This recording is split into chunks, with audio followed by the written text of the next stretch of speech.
She walked into the mansion, tired but hopeful. In minutes, they laughed at her clothes, insulted her, and forced her into the kitchen to wash dishes. What none of them knew was that she was the lady of the house, the wife of the millionaire who owned it all. And the next morning, they would pay the price Naomi had never cared for riches.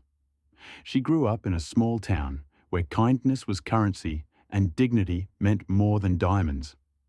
Even after marrying David Howard, a man who had built an empire from nothing, Naomi never flaunted their wealth. That night, David was hosting a grand celebration at their estate. Politicians, business partners, and celebrities filled the glittering hall. Naomi arrived quietly, in a simple beige coat she'd had for years, her silver hair tucked neatly behind her ears. But the moment she stepped inside, she felt their eyes. Cold stares. Judgmental whispers. Who invited her? She looks like the help. In a place like this? Impossible, Naomi sighed. She was used to this. People often judged her by her skin, by her clothes, by everything except the truth of who she was. Still, she smiled politely and found a corner seat, waiting for her husband to finish his meeting upstairs. As the music grew louder and laughter filled the air, a woman approached Naomi. She was tall, dressed in glittering jewels, her perfume lingering like smoke. This was Mrs. Whitmore, the wife of one of David's business associates. Mrs. Whitmore glanced at Naomi from head to toe with disdain. "Excuse me," she sneered. "The kitchen is running low on help. Why don't you be useful and clear these plates? Go on, dear. People like you are good at that." The room chuckled. Some guests covered their mouths, pretending to sip their champagne, while others outright smirked. Naomi's face flushed. Her hands trembled, not from anger, but from the memory of her own mother. Once treated the very same way when she worked as a maid. Naomi wanted to shout, to reveal the truth, but she remembered her husband's words before the party. Sometimes, love, the best way to reveal a person's heart is to let them show it themselves. So she rose. Without another word, she gathered the plates, walked into the kitchen, and quietly began to wash dishes. The other staff were surprised. They knew Naomi wasn't one of them. "Ma'am, you don't have to do this," one of the waiters whispered.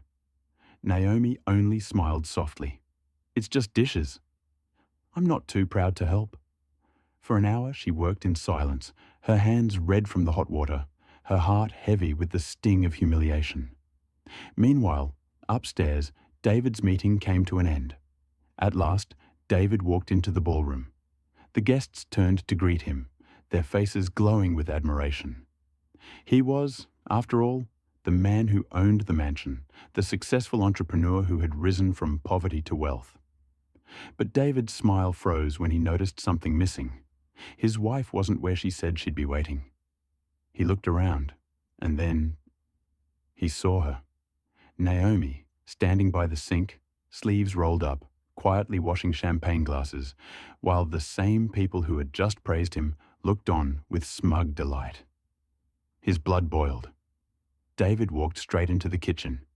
Guests whispered, "Why was the millionaire going back there?" He placed a hand on Naomi's shoulder. She turned, her eyes filled with tears she'd been holding back all night. Without hesitation, David took the dish from her hands, set it down, and said loudly enough for everyone to hear, "My love, what are you doing here? This is our home." The room went silent. Forks froze mid-air. Glasses stopped clinking. Mrs. Whitmore nearly dropped her drink. "Your home?" she stammered. David's gaze hardened. "Yes, this is my wife, Naomi Howard. And you dared to treat her like a servant, under my roof?" The guests exchanged horrified glances. Some whispered apologies. But David wasn't finished. He turned to the crowd. "All the wealth you see here, all of it, was made possible because of her faith, her sacrifices, and her strength when I had nothing. She believed in me when no one else would. She starved herself so I could eat. She worked nights so I could study. Without Naomi, there would be no mansion, no success, no David Howard. Naomi tried to speak, but David gently raised his hand. You don't need to explain yourself to anyone. Tonight, this party is not for me. It's for her. And with that, David announced to everyone in the room that from that moment forward, the celebration was in honor of his wife, the woman they had mocked. The same guests who had sneered at Naomi now stood in silence, ashamed, their expensive jewelry and gowns suddenly feeling cheap. Some tried to apologize. Others quietly slipped away, unable to face the truth. The next morning, Naomi woke up to find flowers, letters, and gifts on their doorstep. The same people who had judged her were now begging for forgiveness, praising her for her humility, and sending apologies wrapped in expensive ribbons. But Naomi didn't gloat. She simply said, "True wealth isn't measured by what you wear, but by the love and kindness you give." Remember that they judged her for looking poor. They humiliated her for being humble. But in the end, she walked away with something they could never buy: dignity, respect, and love that no fortune can measure. Never underestimate someone because of how they look. You never know their true worth.